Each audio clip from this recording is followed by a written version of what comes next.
आज का दिन भारत के इतिहास में एक ऐसा दिन है कि ठीक एक दिन बाद हम स्वतंत्रता दिवस मनाने जा रहे हैं और हर साल ऐसा होता है।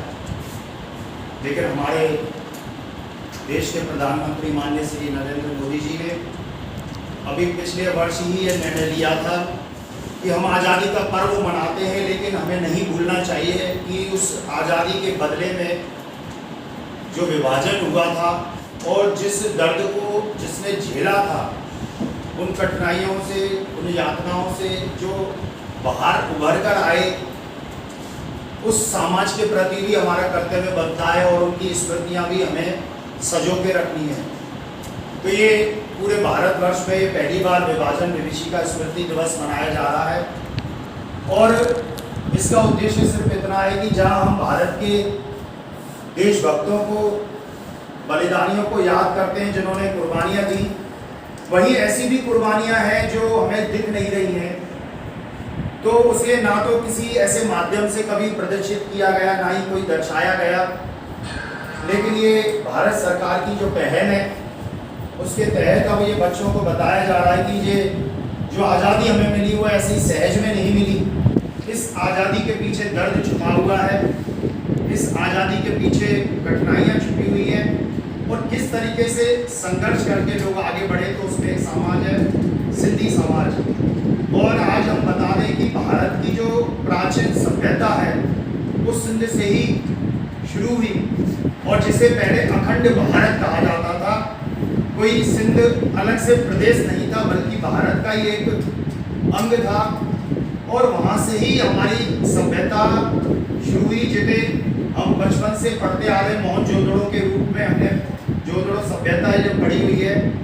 तो वो इतिहास जिन्होंने कुर्बानियाँ दी और सिंध को बचाने के लिए समय समय पर यात्राएं झेली, ये इतिहास बहुत पुराना है। अगर हम सन 950 की बात करें, अभी हम 2022 की बात चल रहे हैं दौर में, लेकिन सन 950 की अगर बात करें तो उस समय भी काफ़ी हिंदू संस्कृति पर अत्याचार हुए और उन्हें उस दौरान भी धर्म परिवर्तन करने के लिए काफ़ी परेशान किया गया। तो जो वहाँ के हिंदू थे, जिसे अब हम सिंधी समाज के रूप में जानते हैं, जो कि सनातनी हिंदू हैं, और उन्होंने वहाँ पर जो रहते थे तो वो जल के उपासक रहे और हमेशा वो जल को देवता के रूप में पूजते थे और अग्नि को भी वो देवता मानते थे। यानी कि दो चीज़ों की वो विशेष रूप से पूजा करते थे। ये अग्नि का दीप प्रज्वलित करते थे और उसके साथ वो जल को भी पूजा के रूप में इस्तेमाल करते थे। तो इस तरीके से उस समय उन्होंने सिंधु नदी के किनारे पर प्रार्थनाएं करी और पुकारा जल देवता को। तब वहाँ पे जल देवता अवतरित हुए कि मैं आपका उद्धार करने के लिए आऊँगा। तो उस दौरान पर उन्होंने 7 दिन के बाद एक परिवार में जन्म लिया और जिसे आगे चलकर पूरी दुनिया ने भगवान झूलेलाल के नाम से जाना, जो कि हम देखते हैं चेटीचंड पर्व मनाते हैं और उसकी एक छुट्टी भी सरकार की ओर से होती है। तो चेटीचंड पर्व के पीछे का इतिहास यही है कि हिंदुओं की रक्षा के लिए भगवान झूलेलाल अवतरित हुए, जो जल देवता ब्रह्मदेव अवतार कहलाते हैं, और पूरे हिंदू संस्कृति का प्रतिनिधित्व किया उन्होंने। और एकमात्र वही एक ऐसे अवतारी पुरुष रहे जिन्होंने उस समय पापियों का संहार नहीं किया, बल्कि उनका हृदय परिवर्तन किया। उस समय के जो पूर्व शासक थे, जो अत्याचार करते थे हिंदुओं पर, जिन्हें मृगशाह कहा जाता था, उनके दरबार में जाकर उनका हृदय परिवर्तन किया और बताया कि हमें मिलजुल के रहना चाहिए।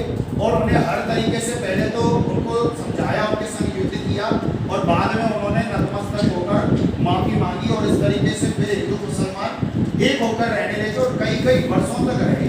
लेकिन फिर जब ये 200 वर्ष तक बाहर के शासक आए और उन्होंने हमारे देश पर हुकूमत की, तो उसके बाद क्या हुआ कि काफ़ी ऐसा माहौल हुआ कि जब एंड में बात आज़ादी की आई तो शर्त एक रद्दी गई थी और वो शर्त थी विभाजन, यानी कि भारत का एक हिस्सा जिसे पाकिस्तान बना दिया गया, जिसे हम आज पाकिस्तान के रूप में जानते हुए सिंध है। और उस सिंध भारत की जहाँ से सभ्यता स्टार्ट हुई थी, वो सिंध जहाँ से पूरे धार्मिक संस्कृतियाँ हम तक पहुँची थी, उस सिंध को आज पाकिस्तान के रूप में हम सभी जानते हैं। तो ये फैसला हुआ था कि वहाँ के जितने हिंदू हैं वो भारत आ जाएंगे और यहाँ रहने वाले मुस्लिम वो वहाँ चले जाएंगे। लेकिन फिर भी कुछ ऐसे माहौल रहे और उनको उस समय भगा दिया गया, यातनाएं दी गई, परेशान किया गया, उनके घरों पे कब्जा कर दिया गया और फिर वहाँ से खाली हाथ हिंदू जो आए, जैसे आज सिंधी समाज कहा जाता है, वो खाली हाथ आए और जगह जगह पर उन्होंने छोटे छोटे काम किए, सब्जी बेचना, छोटे छोटे काम करना, लोगों के पास नौकरी करना, और फिर उन्होंने अपने मेहनत और ईमानदारी और विश्वास के बल पर एक ऐसा उन्होंने अपनी दुनिया बनाई कि आज अगर हम देखें तो सिंधी समाज ने हर क्षेत्र में अपना मुकाम हासिल कर लिया है।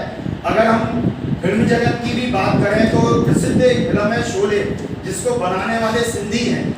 और इसी तरीके से अगर हम अपने उत्तर प्रदेश की भी बात करें तो पूरे भारत में जो महिला मुख्यमंत्री पहली वो सुचिता कृपलानी जी थी, जो उत्तर प्रदेश की मुख्यमंत्री बने थे। और इसी के साथ साथ भारत के उप प्रधानमंत्री हमारे श्री लाल कृष्ण आडवाणी जी रहे। और देश में ऐसी ऐसी आज प्रोडक्ट हैं जिन्हें हम कहते हैं पहले इस्तेमाल करो फिर विश्वास करो। हमने अमिताभ बच्चन का वो ऐड देखा होगा। वो कंपनी चलाने वाले सिंधी है, वो साइकिलों पे बना के अपने घर में 5 किलो 10 किलो सर्फ बनाया करते थे और लोगों को सिर्फ आस पड़ोस में बेचा करते थे। और वो आज इतना ब्रांड बन गया, एक प्रोडक्ट इतना कि पूरा हर घर में लगभग उसको इस्तेमाल किया जाने लगा है।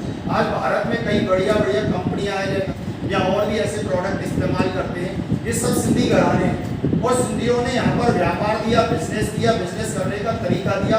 और अपनी बात संपन्न करने से पहले मैं आपको बता दूं कि बिजनेस किस रूप में हुआ कि जैसे चीनी जो और लोग भी बेचते थे और सिंधी लोग भी बेचते थे, तो सिंधी लोग उसी रेट में बेच देते थे जिस रेट में होलसेल से आ रही थी। तो लोग कहते थे कैसे मूर्ख है, ऐसे कोई व्यापार करता होगा। लेकिन वो उन लोगों से ज्यादा चीनी बेच दिया करते थे। पर वो जो चीनी का बोरा होता था उस बोरे को वो बेच दिया करते थे और वो बोरा उनका मार्जिन हुआ करता था, यानी कि उनकी कमाई हुआ करती थी। तो दिन भर में जहाँ दूसरे लोग सिर्फ जो 2 बोरे चीनी बेचा करते थे, उस 100 बोरे चीनी के बेच के उन 100 बोरों की जो खाली की कीमत होती थी उससे वो अपने आमदनी बढ़ाने लगे। तो लोगों को समझ में आने लगा कि व्यापार कैसे किया जाता है। तो मार्जिन कम लेकर ज्यादा बिजनेस करना ये सिंधियों ने भारत को सिखाया है। तो इस तरीके से सिंधी समाज ने जहाँ उस दंश को सहा, जिसने इतना बड़ा विभाजन सहा और इतनी यातनाएं सही, उसने आज भारत में अपने आप को स्थापित करके ये बता दिया है कि हम अपने इस विभाजन की स्मृतियों के नाते आप नई पीढ़ी को ये बताना चाहते हैं कि हम अपने हौसले, अपने आत्मविश्वास के बल पर आज अपने देश को उस बुलंदियों तक पहुंचा सकते हैं जो आज हमारी सरकार चाहती है। तो आज इस दिन के माध्यम से मैं सभी युवाओं को यह आह्वान करना चाहूँगा कि हम किसी भी जाति, किसी भी धर्म से जुड़े हुए हों, लेकिन हम अपने देश के प्रति समर्पित रहें। सिंधी समाज शुरू से हिंदुवादी समाज रहा और अपने देश के प्रति समर्पित रहा और देश के हित में ही निरंतर कार्य करता रहा। और यही वजह रही है कि हिंदू समाज के लगभग आज भारत में 80% लोग सक्षम लोग हैं और वो दूसरों को रोजगार दे रहे हैं। तो ये बहुत बड़ी बात है। मैं धन्यवाद करता हूँ विद्यालय का कि उन्होंने आज ऐसा आयोजन किया और साथ में भारत सरकार का कि पूरे देश भर में ऐसी मुहिम चलाई है। और सभी बच्चों को मैं ये जरूर बताना चाहूँगा कि इस सीख को ना केवल एक दिन तक समेट जाए, बल्कि इस इतिहास को जीवन पर्यंत याद रखें कि हमें जो आज़ादी मिली है उसके पीछे कितने जनों का दर्द छुपा हुआ है, तो हम उसको भी ना भूलें। सभी के उज्जवल भविष्य की कामना के साथ नमस्कार, धन्यवाद।